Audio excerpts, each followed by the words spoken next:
Dear students, today we shall continue with Act 1, Scene 3. We begin with the question of Bassanio, who says, Shylock, do you hear? This is a question asked by Bassanio. To this question, Shylock responds, I am debating of my present store, and by the near guess of my memory, I cannot instantly raise up the gross of full 3,000 ducats. What of that? Tubal, a wealthy Hebrew of my tribe, will furnish me. Let's discuss these lines. When he's saying here, I am debating of my present store, he refers here to the calculation that he is doing. So he says here, I am calculating of my present store, that is the money that he has ready with him. And by the near guess of my memory, as far as I remember, I cannot instantly raise up the gross. So Shylock says here that he is unable to raise the full sum that is 3,000 ducats, of full 3,000 ducats. What of that?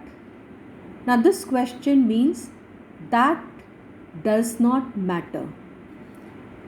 Tubal, a wealthy Hebrew of my tribe. So Tubal is a Jew. He is a wealthy man. He will supply me the ducats. But soft, how many months do you desire? Now when he says here, but soft, how many months you desire? He says soft over here means wait for a while, wait a little. Let me know for how many months you desire the amount. This is what he is asking Antonio. Rest you fair, good Signia. Now rest you fair, good Signia means greeting to a noble man. Your worship was the last man in our mouths. So your worship, that is your honor, was, or you can say a title of respect, was being talked about.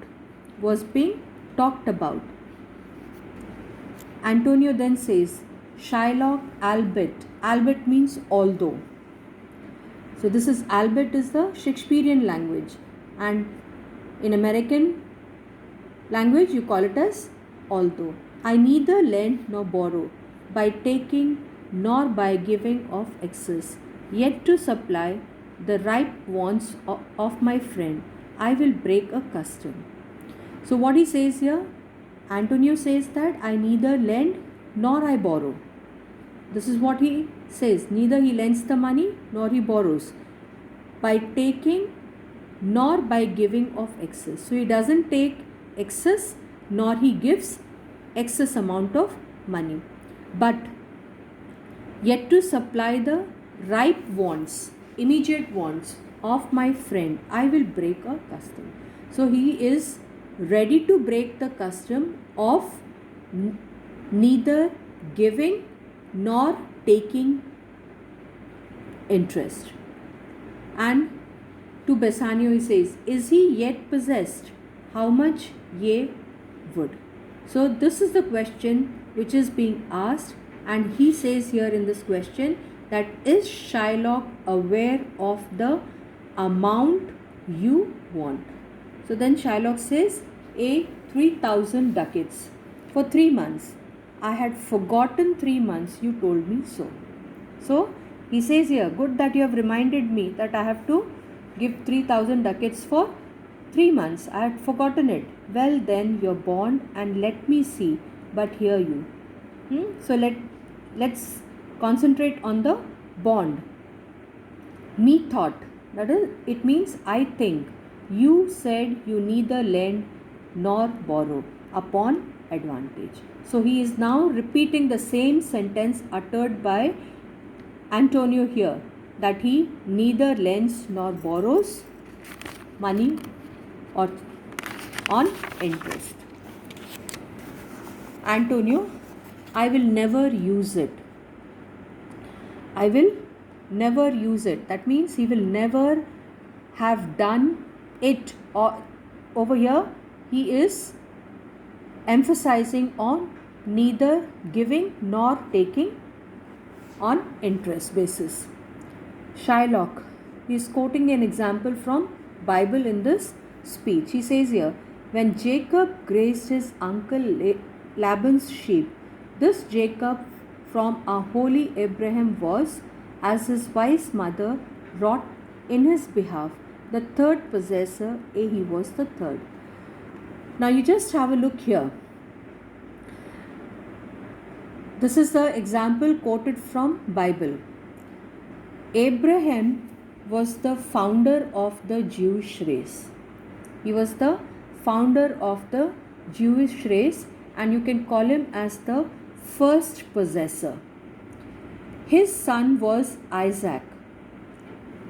The son of Abraham was Isaac. So normally you find that the property is being transferred from father to son. So in that manner, son Isaac is the second possessor, but he is blind. He is blind. Isaac has two sons. Elder one is Esau and the younger one is Jacob. Now, as per the rule, Esau should be the third possessor, but you find here that his mother played a trick. The mother played a trick, and what trick she played is, in the absence of Esau, she told Jacob to get the meat to be cooked, and after preparing the meat, she asked Jacob to go to his father, to his blind father, and receive the blessing. Now father gave the blessing to him, and that is how he became the third possessor of that is how he became the third possessor, or you can say Jacob this one, Isaac's heir. Okay, then Antonio says, and what of him? Did he take interest? Now this is the question he is asking. Did he take interest? So Shylock says, no, not take interest, not as you would say. Directly interest mark what Jacob did. When Laban and himself were compromised that all the younglings which were streaked and pied should fall as Jacob's heir. Now in this it is told here, the reference is made here again to the Bible, and you find over here that the story, he says here, no, not take interest, not as you would say. So interest is not taken directly, and then he says here, when Laban and himself were compromised, when Jacob and Laban, they had an agreement made. What is that? That all the younglings are the newborn lambs, which were streaked and pied, should fall as Jacob's heir.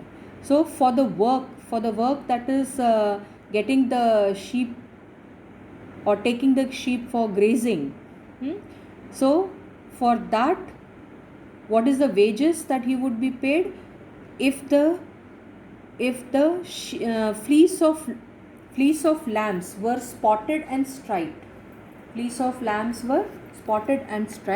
then it would belong to this one. It would belong to him, Jacob. This was a way to thrive, and he was blessed, and thrift is blessing if men steal it not. So this was the way how he succeeded, how he was being blessed, how he was being profited. If men steal it not. If men do not steal the spotted and striped lambs. Then Antonio says here, this was a venture Venture means enterprise, sir, that Jacob served for, a thing not in his power to bring to pass, but swayed and fashioned by the hand of heaven. So Antonio says here that Jacob worked as a servant.